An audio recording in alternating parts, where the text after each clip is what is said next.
Gio, it's your first year with the Outlaws. What are your thoughts on it so far? Yeah, I mean, it couldn't have started much worse than we did in Volusia. I think we missed a show, took a provisional the very first night. So we've been slowly gaining progress throughout the year. I think, becoming, one of the most consistent cars on tour. I feel like in the top 10 almost every single night. So, kind of trying to break down that barrier between being 7th to 10th every night to being in the top 3 and 5 every night. So, my guys have worked extremely hard. It's a little bit of a calmer year for us. I feel like, running the true outlaw schedule where you really don't take a weekend off, even if it rains, you find a race to fill that day. So I love it, man. It's been fun racing with the World of Outlaws officials. They do an incredible job. The whole organization is just, very organized, very professional with how they run things. Is there anything you really like, or is there any real dislikes about your new schedule being with the Outlaws? I think the consistency with, like I said, officiating, the people you're with, you race the same guys every night, you're the same format every night, that helps.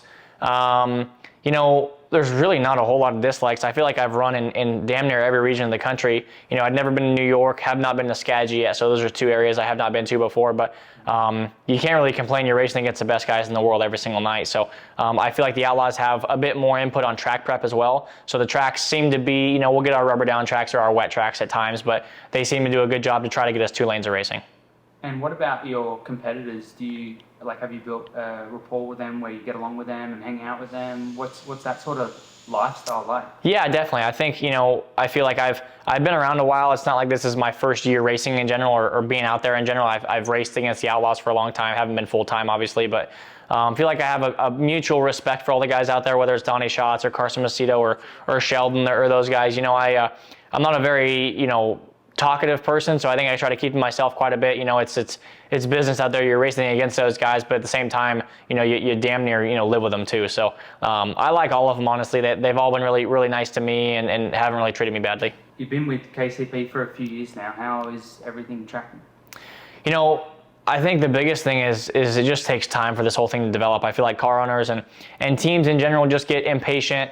I think you look at the most successful teams in racing, the Brad Sweets, the Donnie Schatzes, they've been around for, 10, 15, 20 years. So with the same core group of people. So I think, last year in June was Adam's first night as a crew chief who came from a car chief role. And this is his first time being crew chief, and he's done incredible. I think he'll outwork anybody out there, and he's proven that time and time again. So going well. Obviously, you want to win races, and I feel like we've done that.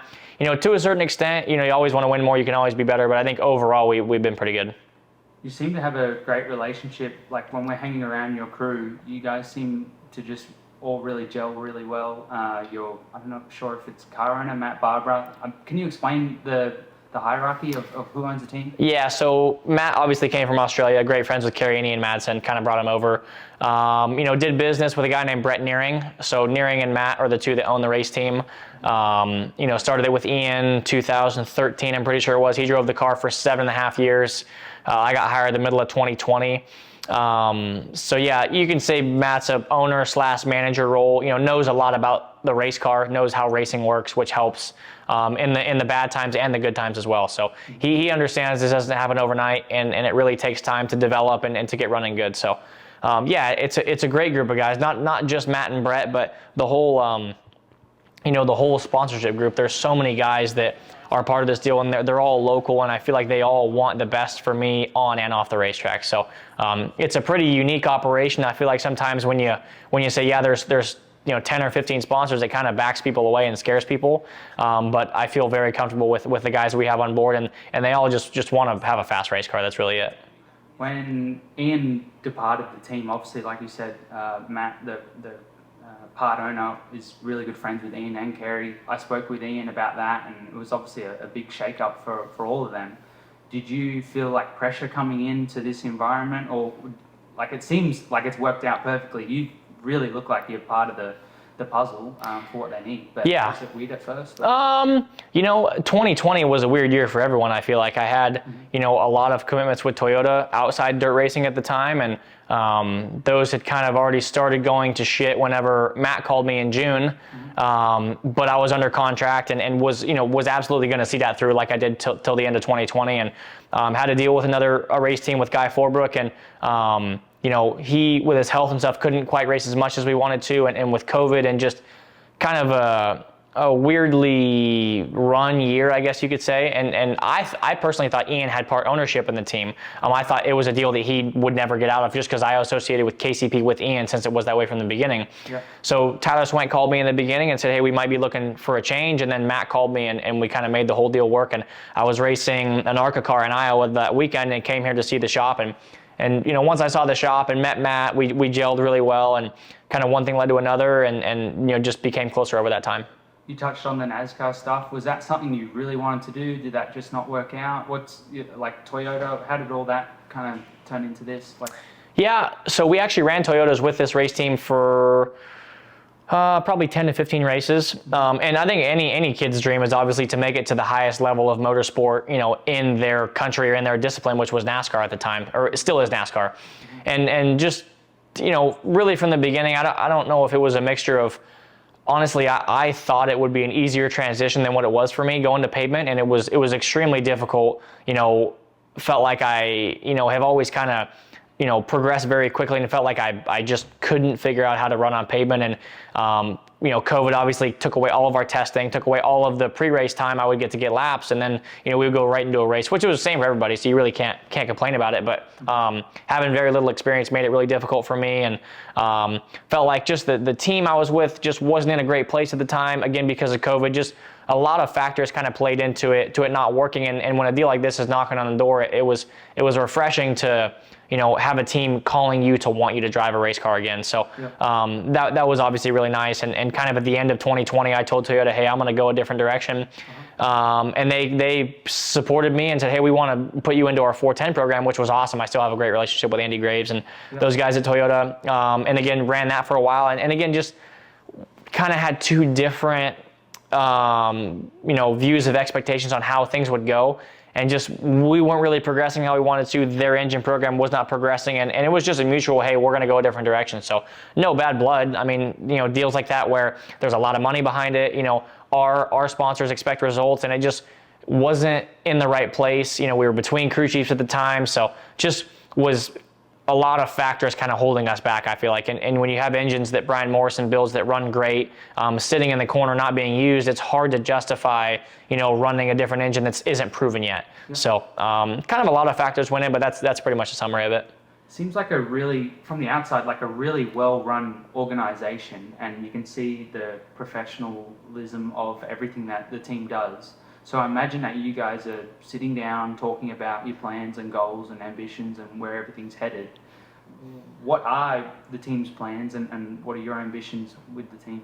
Yeah, I think, racing the World of Outlaws is obviously the highest level of competition, in sprint car racing, and that's the pinnacle of professional sprint car racing. So that's where I want to be, wherever the best race car drivers in the world are, that's where I want to be. And obviously we all race for money, but at the same time, you have to go to the most organized, series, the most professionally run series, and that normally correlates with the most money being paid. So I'm very happy with it. They put a lot of trust in me, kind of trying to be an organization role of the team and trying to keep these guys, having everything they need. I've taken a bit of a step back from the actual day-to-day stuff, working on the cars, because they do such a good job. Whenever I'm here, they're distracted trying to mess with me, really. So all three of them do an incredible job. I have no second thoughts, no worries at all when I get in the race car. I expect them, and I know they'll do the best job possible, efficiently with money, not spending unnecessary money-wise, and running the team as if it were their own. So is there a 3-year plan, 5-year plan, or certain goals and metrics that you guys want to hit as a team? Yes and no.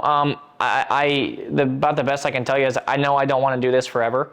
I want to accomplish what I want to accomplish, and then either go into maybe an ownership part of the team, because I feel like car owners are dwindling in sprint car racing, in any form of motorsport, really. And I see a lot of talented race car drivers, and it's hard if you don't drive for your family or you don't have some kind of ties to the team. And I was very blessed to be called and hired by these guys in 2020. So I don't know. Things are going really good right now, so I don't really want to get too far ahead of myself and try to change how things are going. The dynamic of this team is working really well, and it seems to be like everybody's on board, and all our partners are happy with the team.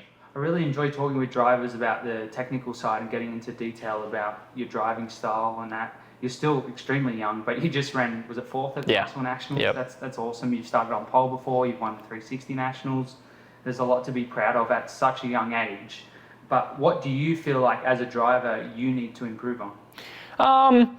You know, I'm the first one to critique myself and the first one to beat myself up, you know, blame myself if there's a problem on the racetrack. But, you know, I feel like when my car is there, I feel like I can get the maximum out of it. I feel like I can beat anybody on the racetrack. I know I can beat anybody on the racetrack, but I think the times where the car might not be as good, where you're not at a track, you know, you're at a track you're not as comfortable at, I feel like maximizing the bad nights are where you win championships. You know, we can all start on the pole and win, but when you start 20th, how much do you get out of it? And I think I've done a better job of that, you know. Like I said, when I don't feel as comfortable, still getting a good finish and running inside the top 5 or inside the top 10 and just finishing the race. I think maximizing your bad nights is most of how your year is. Mm-hmm. As such a busy schedule as what the Outlaws is, I know a lot of people would love to see you down under in Australia. Is that, I know you've been over and crewing for your brother a few years ago when he was in the Wormwall car. Yep. Is that something that you want to do? Yeah, I'd love to. I had so much fun when I went over there. I went over there with Dominic and 2017, I think, and then raced with Bernie over there in 2018 or 19, I think. So had a lot of fun. Domain Ramsey, it was his car. I'd love to go again. It just seems like when you get done racing here in Charlotte, you know, if a deal is not completely put together over there, it's hard to go over there and you have to build cars and organize stuff. It's nice to, hey, here's my seat, go over there and race. Yeah. Is there an option to do something with Matt? I know they've taken the KCP cars over to Australia, had a team over there. Yeah. You know, I think it worked out really well back then when it was in Sydney, or the old Sydney, Parramatta, where you could have your garage there and didn't really have to travel anywhere, which was nice. So, you know, logistics obviously you get spending more money. It gets hard to, you know, get licenses and all the stuff over there. So that gets tough. But my crew chief is scared of flying. So I don't think that's a very good trip for him to go on. But you don't want to do something half-assed. Like, exactly. Yep. I'll go there to win races. I'm going there for one reason. That's for sure. So, you know, running such a professional team over here, you want to go over there and expect the same thing.